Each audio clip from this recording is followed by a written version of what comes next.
भारत में अलग अलग धर्मों को मानने वाले लोग निवास करते हैं। आए दिन यहाँ धर्म को लेकर विवाद होते रहते हैं। भारतीय संविधान में किसी विशेष धर्म को प्राथमिकता नहीं दी है। तो क्या भारतीय संविधान में धर्म के संबंध में कुछ संरक्षण मिला है? हेलो फ्रेंड्स, लीगल लाइफलाइन में आपका स्वागत है। मैं राम गुर्जर और आज का हमारा टॉपिक है भारतीय संविधान में मौलिक अधिकारों के अंतर्गत धार्मिक स्वतंत्रता का अधिकार, right to freedom of religion, जिसे आर्टिकल 25 से 28 में उपबंधित किया गया है। तो आइए इसे हम देखते हैं। भारतीय संविधान में सर्वप्रथम धर्म के संबंध में बात प्रियम्बल में की गई है। यहाँ पंथ निरपेक्ष शब्द को 42वें संविधान संशोधन द्वारा जोड़ा गया है, जिसमें प्रत्येक व्यक्ति को अपने विश्वास के अनुसार किसी भी धर्म को मानने तथा किसी भी ढंग से ईश्वर की पूजा करने की पूर्ण स्वतंत्रता होनी चाहिए। दोस्तों, आर्टिकल 25 से 28 में जो उपबंध दिए गए हैं, अब हम उनका अध्ययन करते हैं। तो आइए इन्हें देखते हैं। आर्टिकल 25 क्लॉज 1 अंतःकरण की और धर्म को अबाध रूप से मानने, आचरण करने और प्रसार करने की स्वतंत्रता। लोक व्यवस्था, सदाचार और स्वास्थ्य तथा इस भाग के दूसरे उपबंधों के अधीन रहते हुए सभी व्यक्तियों को अंतःकरण की स्वतंत्रता तथा धर्म को अबाध रूप से मानने, आचरण करने और प्रसार करने का अधिकार प्रदान करता है। किंतु धर्म की स्वतंत्रता का अधिकार अत्यंतिक या एब्सोल्यूट राइट नहीं है। लोक व्यवस्था, सदाचार और स्वास्थ्य को बनाए रखने के लिए राज्य धर्म की स्वतंत्रता पर कोई भी विधि बना सकता है। आर्टिकल 25 क्लॉज 2 इस अनुच्छेद की कोई भी बात किसी ऐसी विद्यमान विधि के प्रवर्तन पर प्रभाव नहीं डालेगी या राज्य को ऐसी विधि बनाने से प्रतिबंधित नहीं करेगी जो पहला, धार्मिक आचरण से संबंधित किसी आर्थिक, वित्तीय, राजनीतिक या अन्य लौकिक क्रियाओं को विनियमित या निर्बंधन करती है। दूसरा, सामाजिक कल्याण और सुधार के लिए अथवा हिंदुओं की सार्वजनिक कार्य संस्थाओं के सभी वर्गों और विभागों के लिए।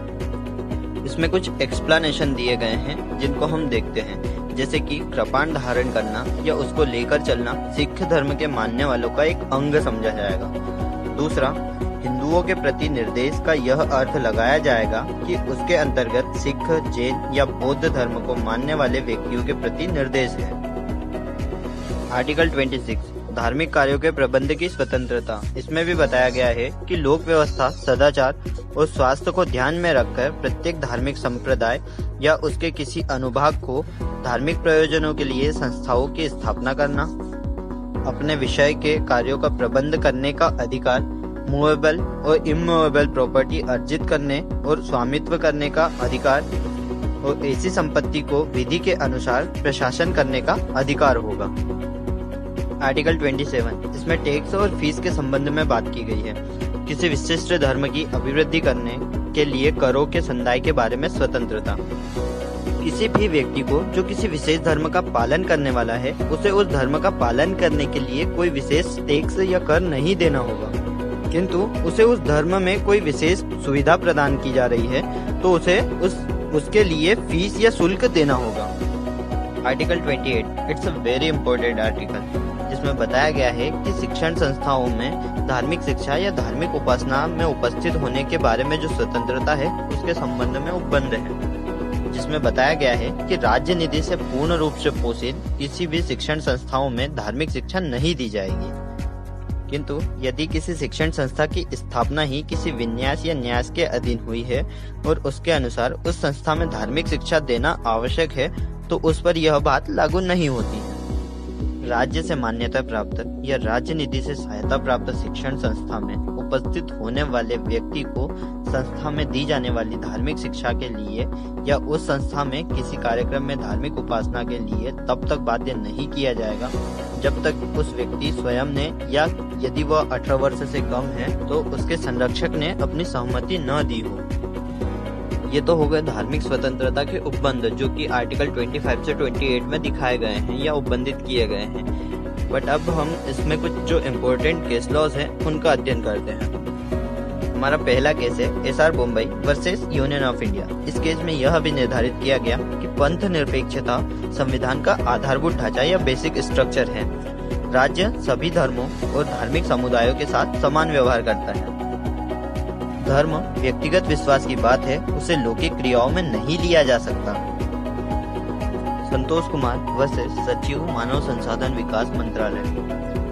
इस केस में सुप्रीम कोर्ट ने यह भी निर्धारित किया कि केंद्रीय माध्यमिक शिक्षा बोर्ड द्वारा माध्यमिक विद्यालयों में संस्कृत को चयनात्मक विषय के रूप में पढ़ाए जाने से पंथ निरपेक्षता को आघात नहीं पहुंचता है।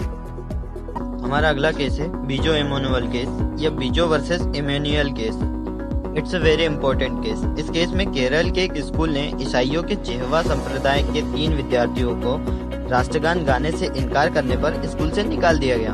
उनका यह कहना था कि राष्ट्रगान गाने के लिए बाध्य करना संविधान के अनुच्छेद 25 में प्रदत्त धार्मिक स्वतंत्रता का उल्लंघन है। उनका कहना था कि उनका ईश्वर उनको जेहवा के अलावा किसी भी अन्य धर्म के समारोह में भाग लेने की अनुमति नहीं देता है। उनका यह भी कहना था कि उन्होंने राष्ट्रगान का अनादर नहीं किया था। जब राष्ट्रगान चल रहा था तब वह आदरपूर्वक खड़े थे, किंतु गायन में भाग नहीं लिया। राष्ट्रगान का गायन आदरपूर्वक करना प्रत्येक नागरिक का मूल कर्तव्य है और कोई भी व्यक्ति अपने धार्मिक विश्वासों के आधार पर राष्ट्रगान गाने से मना नहीं कर सकता है। बच्चों द्वारा राष्ट्रगान को न गाने और उसको आदर न करने की भावना से राष्ट्र को खतरा हो सकता है, यह केरल हाई कोर्ट ने कहा।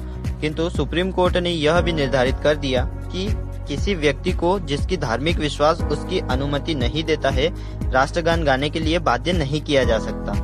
किंतु इस तथ्य का बहुत ही ज्यादा दुरुपयोग होने लगा और केरल हाई कोर्ट के निर्णय को देखते हुए सरकार ने पुनर्विचार करने के लिए आवेदन किया। पुनर्विचार के पश्चात सुप्रीम कोर्ट ने यह भी निर्धारित किया कि राष्ट्रगान का सम्मान नागरिकों का मूल कर्तव्य है और सरकार को ऐसे कदम उठाने चाहिए कि नागरिक अपने मौलिक कर्तव्यों का पालन करें। Ismail Faruqui versus Union of India. It's a very important case जो कि बहुत फेमस है अयोध्या वाले केस के नाम से। इस केस में सुप्रीम कोर्ट ने यह भी निर्धारित किया कि राज्य को अपने संप्रभु शक्ति के प्रयोग में पूजा के स्थान जैसे मस्जिद, मंदिर और गिरजाघर को अधिग्रहण करने का अधिकार है। पूजा करने के अधिकार के अंतर्गत किसी या हर स्थान पर पूजा करने का अधिकार शामिल नहीं है। अनुच्छेद 25 और 26 केवल उन धार्मिक प्रथाओं को सुरक्षा प्रदान करते हैं जो धर्म के आवश्यक तत्व हैं। पूजा करना एक धार्मिक कार्य है, किंतु एक विशेष स्थान पर पूजा करना जब तक कि उसका विशिष्ट महत्व न हो धर्म का आवश्यक भाग नहीं है। इन्हीं सबके साथ साथ धर्म के नाम पर ध्वनि प्रदूषण की अनुमति धार्मिक स्वतंत्रता के अधिकार के अंतर्गत नहीं है। इसे केस की सहायता से समझते हैं। Church of God in India versus KKRM welfare association. इस केस में सुप्रीम कोर्ट ने यह भी निर्धारित किया है कि अनुच्छेद 25 और 26 के अंतर्गत धार्मिक स्वतंत्रता के अधिकार का प्रयोग करते समय किसी व्यक्ति को ध्वनि प्रदूषण फैलाने या अन्य किसी व्यक्तियों की शांति को भंग करने का अधिकार नहीं है। नगाड़ा बजाकर प्रार्थना करने की प्रथा किसी भी धर्म के मानने के लिए आवश्यक तत्व नहीं है।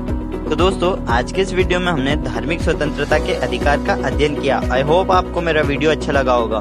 So friends, please like, share and subscribe my YouTube channel and do comment also. Thank you.